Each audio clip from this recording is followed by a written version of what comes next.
Is the current percentage of Americans identifying as independents unusual or not?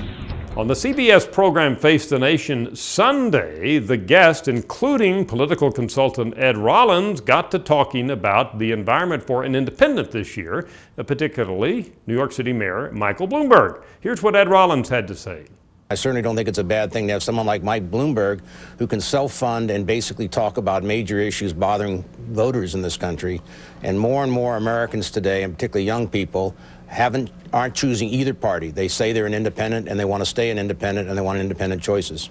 What do we make out of this? Well, it seems to me Rollins is saying that because a particularly high number of Americans are identifying as independents, it's a good time for an independent political candidate, that is not one affiliated with the two major parties, to run for president. Well, I disagree. There may be data which show that it's a good time for an independent, but this party identification data is not it.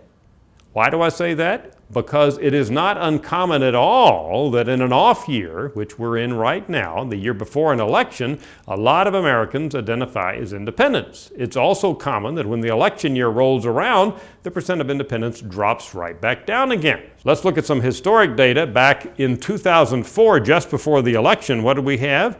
28% identifying as independents, and now it's 37%. So in fact, we do have a jump compared to the last presidential election. However, let's go back before that to June of 2003. That's a year and a half before the 2004 election. What did we have? We had 39% identifying as independents. That's actually 2 points higher than right now. Let's go back further than that to June of 1999, again a year and a half before the 2000 presidential election. At that point, we had 42% of Americans identifying as independents.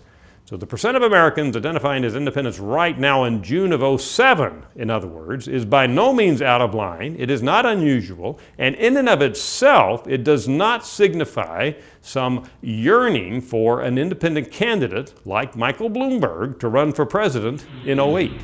Join us again for more insights from American public opinion. I'm Dr. Frank Newport, editor-in-chief of the Gallup poll, with Democracy on Demand. Take the daily briefing with you. Search for Gallup at the iTunes Music Store.